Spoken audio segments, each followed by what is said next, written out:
this case with me, I found, and this might be hard to receive, but I had rather go to war than be a convicted felon in America. Mm.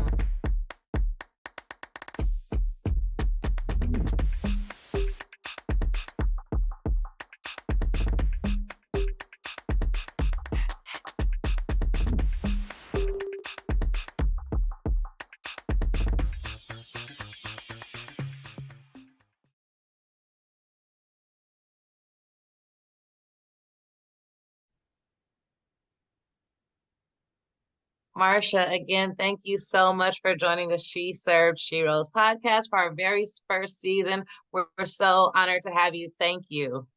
Well, thank you, Corey. It's an honor to be even considered to be in such a room with such great people. Oh, yes, thank you. So I like to ask everybody the same exact question from the beginning, and then we'll get into it from there. But I love to hear, why did you sign the dotted line? What made you join the military? To be honest, stability for myself and my two girls at the time. I grew up in a small town in Mississippi called Pattison, Pattison, and most people know Port Gibson. And I was a dispatcher at the Claiborne County Sheriff Department. And then sheriff would not hire me as a deputy. And so I was like, college was okay, but it wasn't for me during at the time. And so I was like, well, let me join the army then. Well, actually, I went to join the Marines first because I love their uniform. But because I was a single parent and they wouldn't give me a waiver, the army said, come on over here, girl, I got you. And then that's how I ended up becoming a soldier. Really? So Yes. did you come from like a family of military or? Well, my grandfather and his brothers were in the army, but it wasn't nothing that like they talked about. And even I really took an interest in. It's just that something that like I wanted different instability for my children and I. And I figured, why not join the armed forces? Were you able to find that stability for you and your girls by joining the armed forces? Oh, absolutely. In the beginning, it wasn't like that because I had to go in as almost like a single parent. I had to give up guardian, well, like almost like I didn't have children because the military didn't identify them as my children. And so I had to give up guardianship in order to join and was promised that once I re-enlisted, I can get my girls with me. So the first opportunity that I had to re-enlist, I re-enlisted and I end up re-enlisting and PCSing at the same time. And the girls end up joining me in Texas. Awesome. So how was that experience and how long were you guys there? Well, it was a little different because my first duty station, that's when I was, I guess, developing as a soldier. And so, and I wasn't developing as a soldier as a active parent. It was like I was a soldier with dependents, but it was hands off, right? And I would just send money home and talk to them periodically, but someone else was raising them. And so it was like, okay, now I'm back in America. And remind you, this is right after 9/11 that I Okay. PCS to Fort Hood. So it was different navigating because I had to get a long-term and short-term family care plan, going to the fields, doing different things. As a single parent, I found out that I had to rely on community, right? I had to develop friends who my girls became friends with. I had to become friends with their parents because I needed that support system because I did not have that coming to Fort Hood by myself with two girls. So it was different, but I believe being a soldier, it like, hey, you got to make it happen. So like, hey, we're gonna do these friends, and my oldest became a latchkey kid quickly, and learned to be very resilient at a young age. Got you. Okay, well, we'll definitely get into that whole story because one thing you definitely said that I wanted to hear more about is building your community. I am sure that that has followed you all the way into business today. Oh, And so, absolutely. yes, while we heard a bit of the beginning, now I want to fast forward all the way to today. So, who is Marsha today in business and personally? Okay, I like to say that whenever I introduce myself, most people say my name is, Mm-hmm. well, I am Marsha Martin, actually Coach Marsha Martin, and Yes. I am a lifestyle, what I call a lifestyle strategist, and that simply entails with assisting people through a transformational process, getting from a place of being stuck to a place, getting from a place of being stuck in failure to that freedom place, that place of flow as you wish, and that's part of the business. One of the other businesses, that's what the coaching business called I Am the Game Changer. And my new baby is, I call it USA, which is simply for You Are Still a Veteran, is where I assist veterans, serve all veterans, regardless of character of discharge, from helping them, assist them with getting increases in their VA disability claim, and also assisting veterans who have transitioned out the military with PTS as a result of PTSD, end up with negative discharges, or under the Don't Ask, Don't Tell, Don't Harass program that the military has. I assist them in getting their discharge upgrades.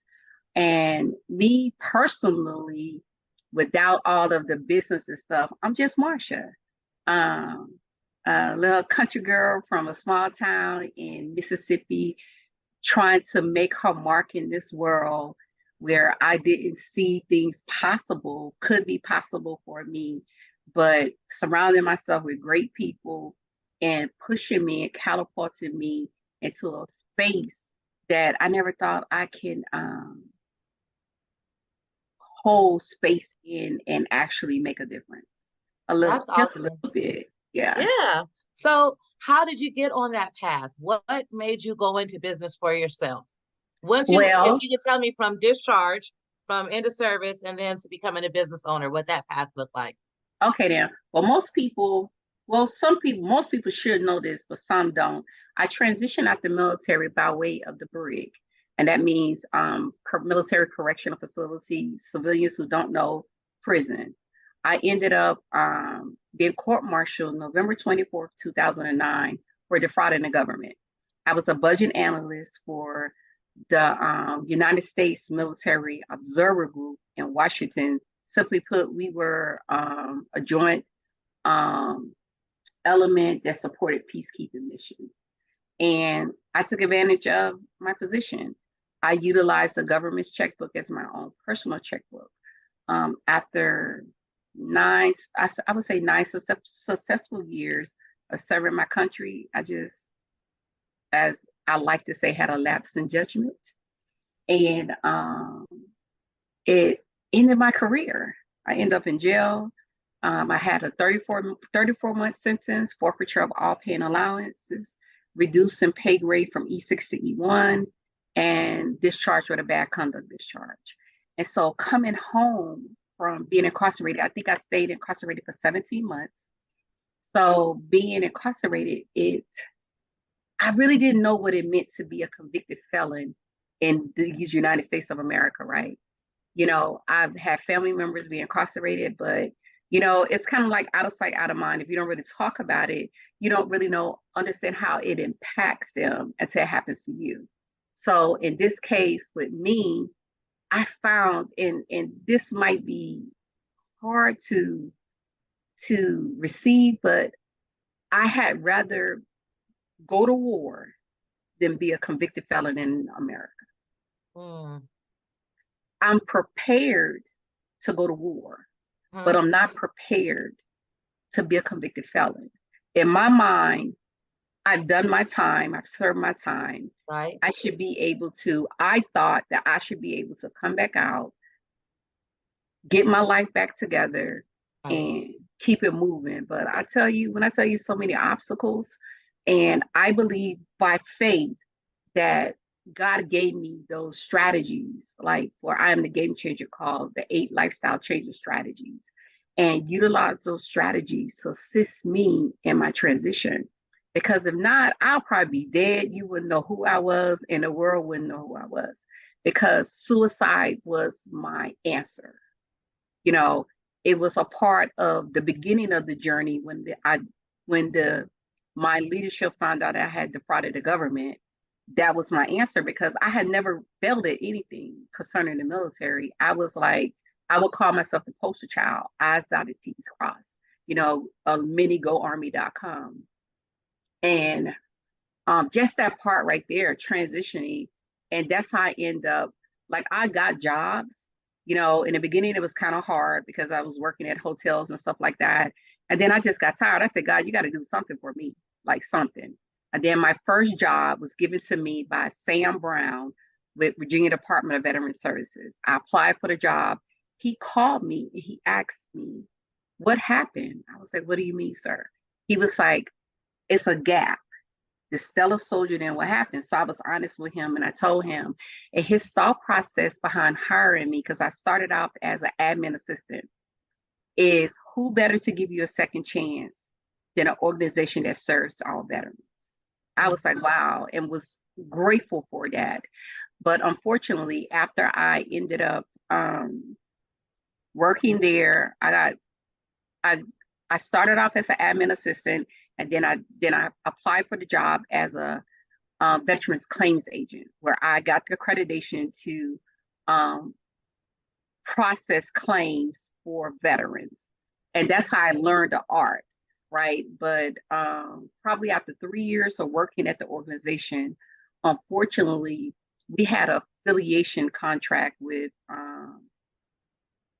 I don't want to call their names, but the nationally known veteran service organizations that support veterans.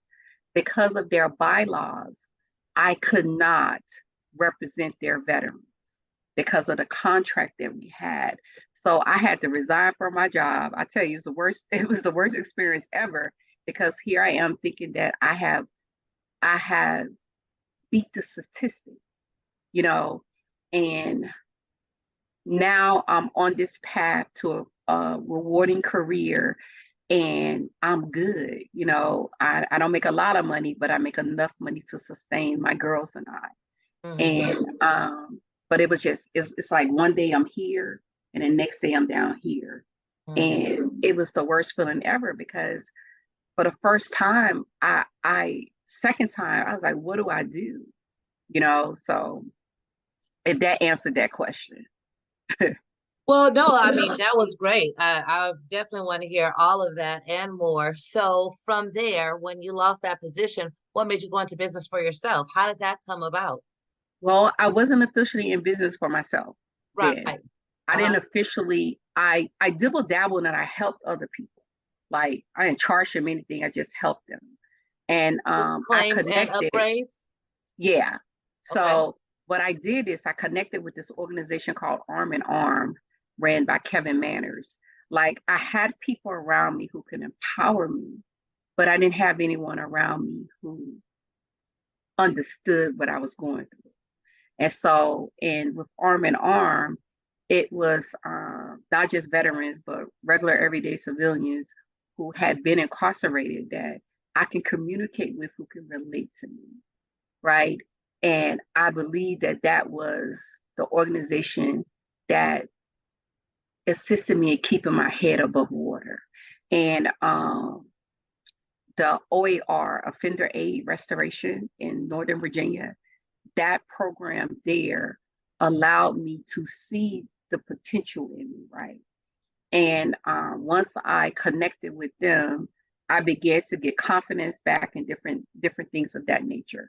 And so as a result of that, it it confidence was major for me, because here I am, a convicted felon.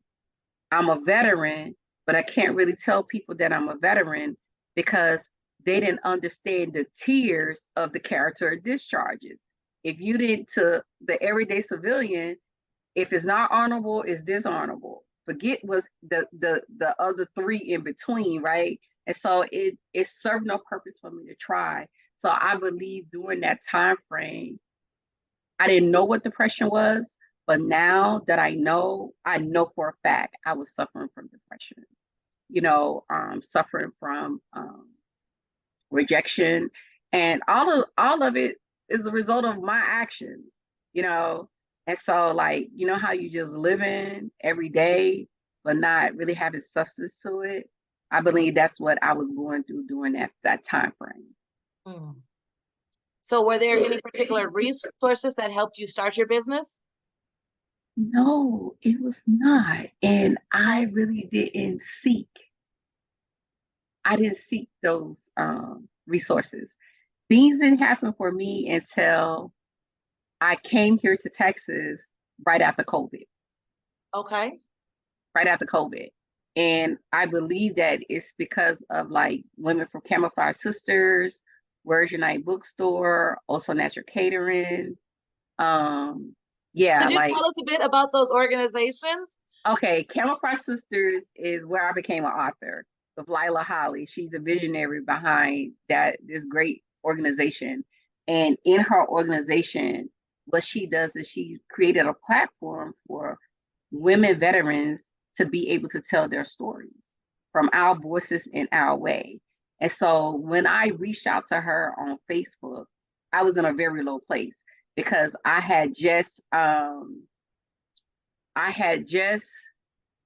lost that job, and I was like if I could have been told no that day, like the no's was coming, probably like 50 of the no's. And I had been stopped drinking because I dealt with this medical condition while in the military where I couldn't drink anymore, right? And it was highly recommended that I don't drink. So I sat in front of, I didn't realize that ABC was a liquor store until I looked at it. I was like, oh man. So I go in my purse. I was like, well, let me just drink my little sorrows, sorrows away. I didn't even have 50 cents in my pocketbook that day. And suicide was like that was my solution right there. I can drink myself to death. I say I heard if you drink a lot, you can drink yourself to death, right? And then so I can't get drunk. I'm too scared to run into a building because what I end up doing is probably doing it wrong, end up on life support and stuff like that. Or I don't do the water because I can't swim. So I was like, I didn't know what I really genuinely did not know what to do during that time. And then so I end up talking, I call her Chief, but she's a retired CW4, but her name is Lila. And I connected with her, and she reminded me, "Hey, the leadership skill in you ain't changed. You just went to jail, bruh. Like literally, you just went to jail. Is no more than what everybody else does. What are you gonna do with it?" And she told me, "Your story is going to change so many people's lives. What you have to offer is going to change so many people's lives because nobody talks about veterans like you." And so I heard her, but I didn't hear her, right? So I wrote about it in the book. Where's Your Night Bookstore? My battle buddy Ashley, I met her through Lila doing book tours, right? And then in her bookstore, I mean, such an amazing woman, just so business minded, and just gleaming from her like different little things. I'm like, God, let me just get a little of that, what she has to offer to the world, right? And she's a traveling bookstore that where she has become the independent author's profit solution, you know, and she's a beast at it. And then with So Natural Catering, ran by Luvina Sabri and family, she is just a wealth of knowledge. She when we first physically met, she just embraced me, just pouring into me different things, and me just gleaming once again, like assisting in every area that I can. And then as a result of those relationships, those three relationships, different doors open for me. Back to that community kind of aspect that you were talking about from the very beginning. Absolutely, absolutely. I know that when I first saw of you again, and then you accepted our invitation, I was just so thankful because, like you said, I mean, a lot of times when we think of our own experience, because we live through them, it's not like as, oh, that's a big deal. But who is out here working with our veterans that have been incarcerated? Like Hmm. that's such a niche that needs to be catered to, exposed to resources, taken care of. Like you said, get those discharges upgraded, and knowledge is power. Usually we just don't Absolutely. know. Absolutely. I mean, even with jobs that I've taken, like my first government job I applied for was with United States Patent Trademark Office. I got hired. Everybody knew that I had this negative discharge, right? Everybody, all the key players. And it was like, well, Marsha, you should be good because, well, you will not should be, you will be good because it's been 10 years. And on the security form, it asks, had you committed a crime in the last 7 years?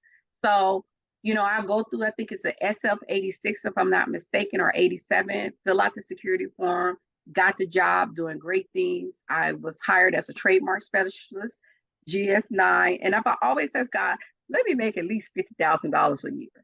I came in making 59. So I was happy. He gave me exceedingly and abundantly above all that I could ask, right? And so on the 58th day of working for USPTO as a trademark specialist, they fired me. And the reason behind firing me, like fired, not just like, hey, we're gonna let you resign. No, they fired me because they said the commissioner and deputy commissioner at the time said that my character from 2009 spoke highly of the woman that I am. I Mm. was so livid. I was so disappointed because I was like, in that moment, I was like, my God, what do I do? I said, I've been out of jail for almost 10 years. And that thing felt like I had just got sentenced in that moment. Right. And I was like, I see why people reoffend. Like, when does the resentencing stop? So I was in a very dark place. Like I ain't leave out my room for like almost a week. Wasn't eating, wasn't nothing like severely defeated because I thought like I'm going in this job and I didn't know how to advocate for myself because this is a new system and it's during the holidays. So nobody isn't there. Like, can I talk to somebody who's advocating for me? But I found out it just didn't work that way, and it's crazy because in that 58 days, I created these people at SOP. Like I was like, you about to hire all these military people. They're gonna eat y'all alive. I said, you gotta give them something, some type of structure to start with. So as I'm waiting for, regular training that I had on reading through their regulations, understood the first step, I said, okay, give everybody this. It'll be a good start until you all can get them all situated. And then I was like, well, the next phase, I'll work on the next phase, right? Because I'm a leader. This is what I do. I make things easier. And I know me, I know what I needed coming. So I know these former veterans, these former soldiers, service members you come in, I'm telling you, they're going to take over. They will take over if you don't give them structure, right? And so I created that. And if they're still using it today, I don't know, but I know what I needed. And I rest assure you, they're probably still using it for new people. Because, like I ain't trying to toot my own horn, but when I'm tasked with something or I see a way where I can make the organization or things easier, hey, I'm about to do this because I'm a non-commissioned officer and that's what you do. And so unfortunately, I really feel as if they should have kept me. They should have. And they should at least talk to me, and yeah, that hurt. So how That did you move was, forward from that? You said you didn't, I ended up really moving want. to Texas. Oh, that My was when did Texas daughter, happen? yeah, that's when the Texas happened. My daughter, my son, her husband was in a process of getting ready to go to Poland. And, her and the three babies were going to need help. So I was like, well, I can come down and help them. And then right after about that March, that's when the world shut down, COVID happened. And so nobody went anywhere, no movement, no anything. So I settled. I settled here. And it's one of the best decisions I've ever made is being here because you know how people talk about this is my land of milk and honey? This is my land of milk and honey. I love that. That is awesome. So, I I mean, you are really answering all of my questions before I get there, because one that I like to ask is how your military journey and experience influenced who you are today. Oh, let me tell you, it's a big part of who I am. It was like, you know how most people join sororities and they embody that, like that's all they know. Well, the military is like that for me. Like I grew up here. I believe I became a woman in the military. I ended up, my identity was developed in the military. I found out who the leader in me is, from being a private all the way up to staff sergeant promotable, you know. And I believe that, I truly, honestly believe that if it was not for those, even though I say 11 years, because I served, even though incarcerated, my total time serving was 11 years, that everything developed who I am today to make me who I am. And even when, those days that I might struggle because of a status, um, I always go back and lean on that. Somebody's always connected to me or remind me just how great I am as a result. And I give it to two areas: the kingdom of God and then this military, because in my mind, they're like this. The kingdom of God is here, and the military, the armed forces, is a clone of it. Almost like the Marines are a clone of the army, right? So I'm like, yeah, so it just makes total sense to me.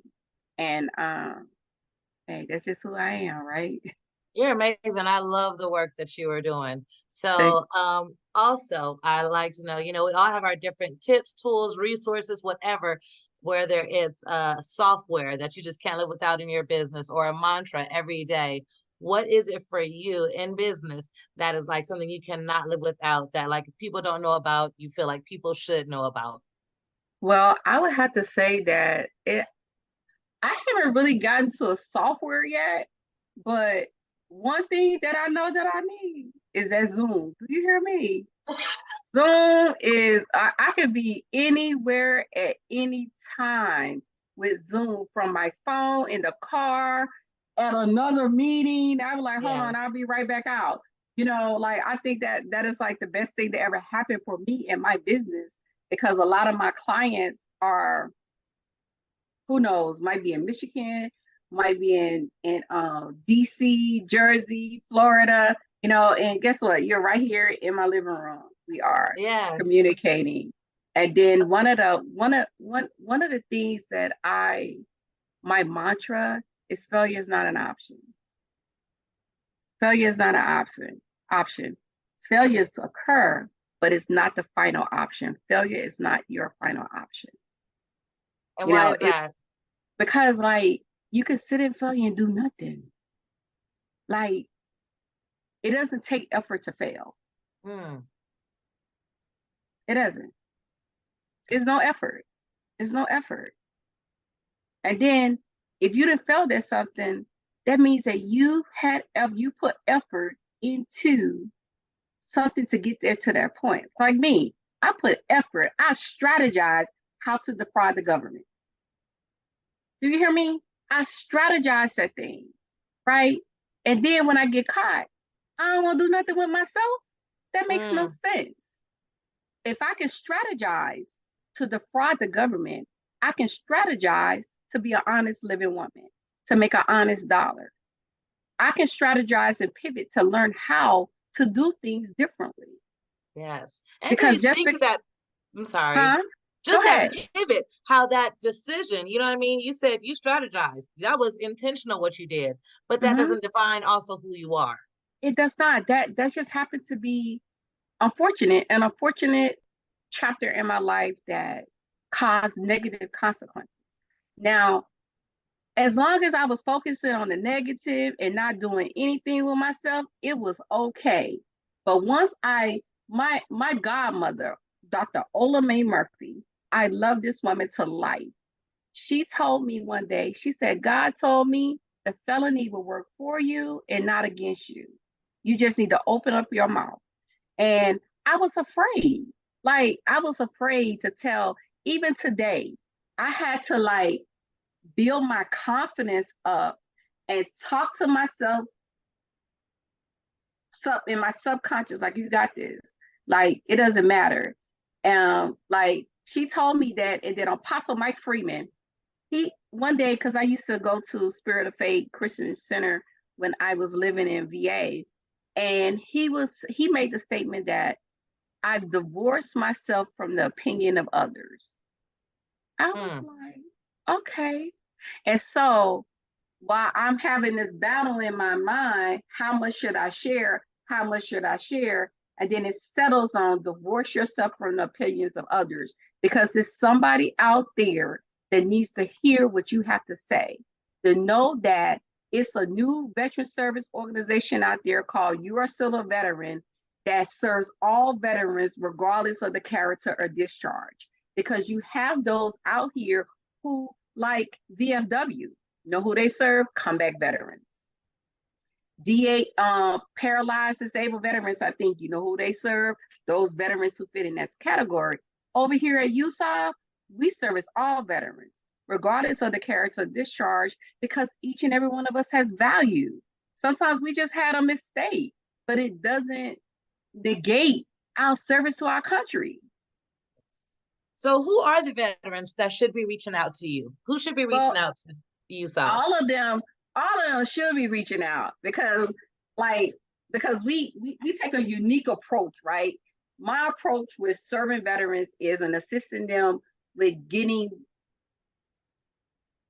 ratings that they're legally entitled to.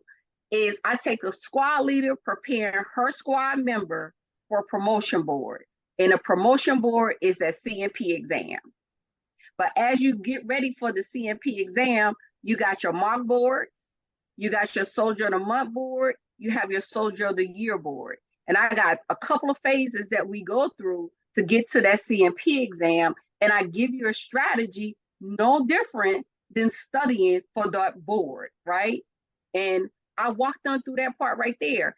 But then I really want those veterans who got out with that bad paper, anything that's the bad conduct discharge, dishonorable discharge, and in some cases, general discharges. I really want them to come because they're the ones who are part of the 22 that nobody talks about. That's in that suicide number. We're not in those numbers. Once you Mm. go to the brig, you get off that road in a negative way.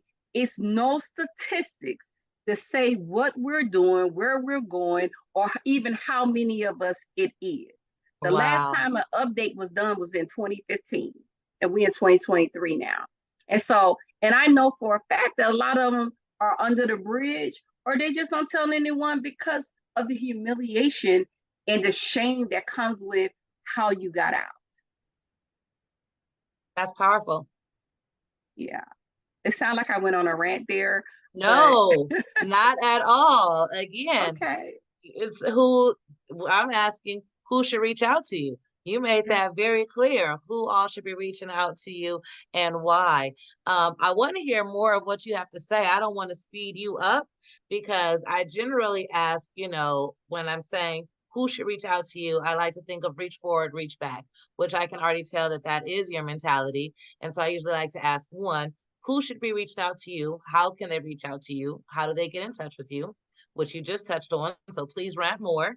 And then two, who are you looking to connect with now? And who would you like to be contacted by? Or what connection are you looking for next?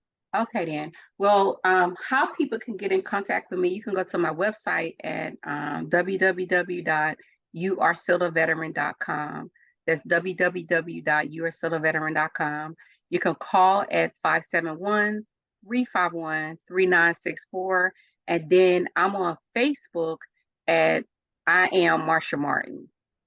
And because I have those other pages there, but I'm taking those down. So that's why I'm not having you go to the business page because it serves no purpose. I'm not over there. But I'm Okay. always on I am Marsha Martin on Facebook, Instagram, Yeah, I think just Facebook and Instagram. And so, but the the people that the entity that I would love to connect with, Hmm. I would have to say it would be Veterans Affairs. Really? And how Yeah. so? And I say so because they have a unique mission when it comes to those veterans who transition with bad paper, right?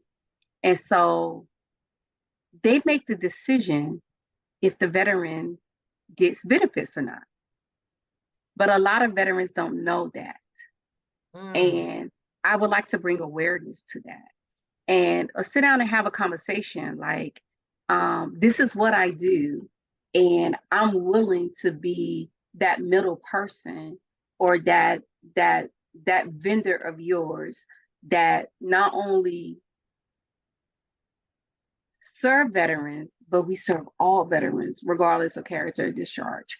I want to position myself to be that advocate for this demographic of veterans, because I'm telling you, to understand what a negative character discharge does to a veteran, it can suck their life out of you because you've gone through so much, you've given so much of you Hmm. to a country that sometimes don't even like you because either the color of your skin, because your gender, and or because they think you're killers when we go to war.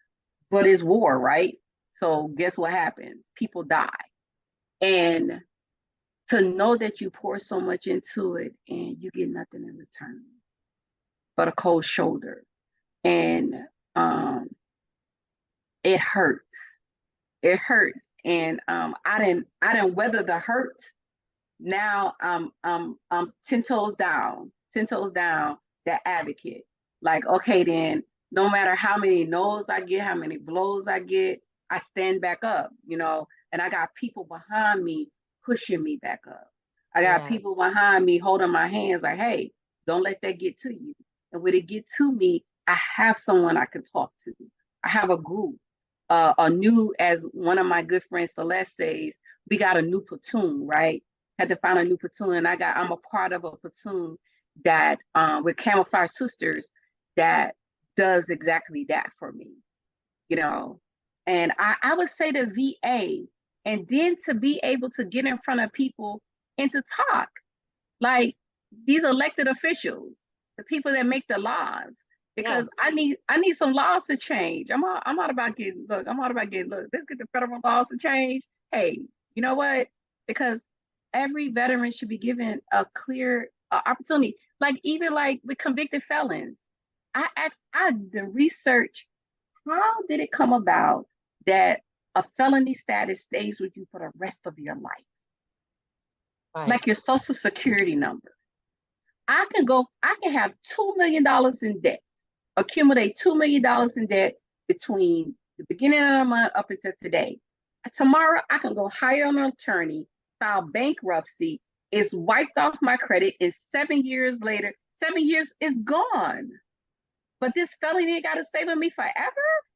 Right. Ridiculous. It is. It is. I'm glad that you're here making changes. I'm telling you, y'all gonna see me in Congress fighting because my thing is like something as simple as that. Like why? And I know that some people, guess what? It's just the nature of the beast. You gonna have that status, right? But after 10 years, you haven't committed a crime, you haven't done anything. When does a new beginning start? Right. Like when does the new beginning start? And I know that I shifted from army to felony status, but that is who I am, right? That's a part of who I am. Yes. Yes. And both, they're both underserved communities. So again, Absolutely.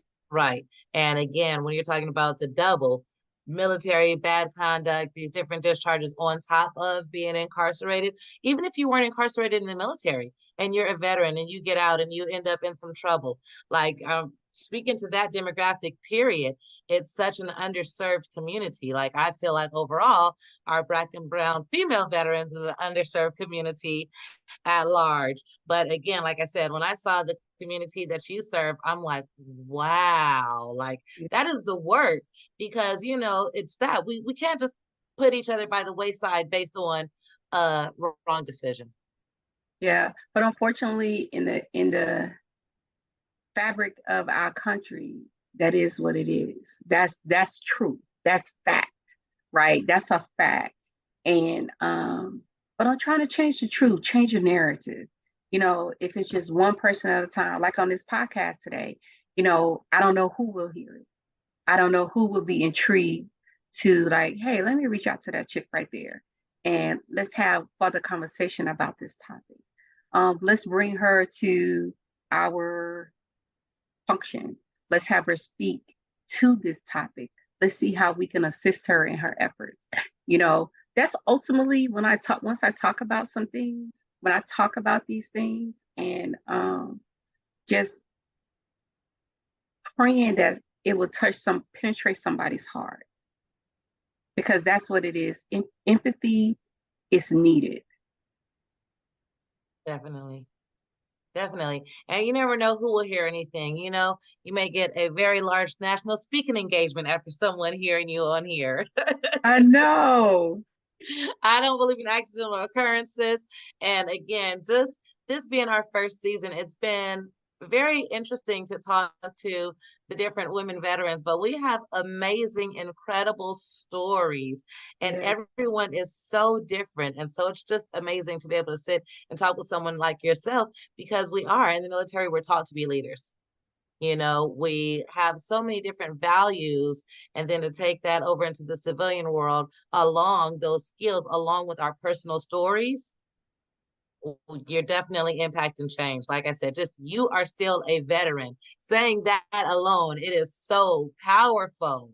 Yeah. And then I can remember one day I was Lavina and I were going somewhere, and I was like, yeah, and you saw. And she was like, what did you say? I said, you saw. I was like, God, my God. I said, you saw, we saw problems over here. And I always say that if it's a problem presented to me in this earth, I got the solution. I got an answer. If it's presented to me and it needs a solution, I got an answer. And I believe that at USOF and that we are this earth's answer for these underserved individuals who have served their country and need to be reminded, one, that they're still veterans. Because one thing about a service member, you can never go back to being a civilian. Mm. Your mindset, how you move, everything is different. You're It is. forever a veteran. You have a new status, and that's veteran. You'll never be a regular civilian again. Right. Never. And And you should so, be treated as a veteran. yeah, and then so to have that identity taken away from you, no, well, not under my watch. Absolutely. That is so empowering. I love that. And I don't want to take up too much of your time. I want to thank you so much for joining us today. But before we wrap up, I want to hear, is there anything else that you want to share, that you want to talk about, that you feel like we really didn't touch on? Is there anything that you want to present? Yeah, I would say the only thing I would ask your followers and share with you all is that be careful how you entertain veterans, right? Because you just never know who that veteran is or that individual is. You can be like, okay, something different about you. They're a veteran, but you know, we've already, and I say we because I'm talking about myself too. We've already went through the humiliation, especially if you don't went to jail as a result of what you've done. You know, give them some grace. They serve with you. They're your battles.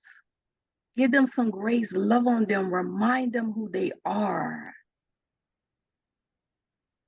Remind them to put the bottle down, put the needle down. Don't snort whatever drugs and all these different things that people utilize. You know, or out here being men and women being promiscuous because they just don't know. They've lost that identity. They don't know how to fit in. They're getting in trouble because they didn't suffer from these extreme traumatic experiences as a result of their service to this country. Like, give them grace, love on them, like, send them somewhere where they can get some help. It ain't got to be you're still a veteran organization. It's so many out here. Like, it's so many out here. Just, and my biggest thing, give them grace. Ask them, how can I assist you? And help, really help. So that, I think that's what I would lead for the people. Thank you so much, Coach Marsha Martin, for your time, for the work that you're doing in the community. And we look forward to staying connected with everything that You Are Still a Veteran has going on. Thank you. Thank you so much. And we will talk soon, Miss Marsha. Yes. All right. Thank you. You're welcome. Bye-bye. Bye-bye.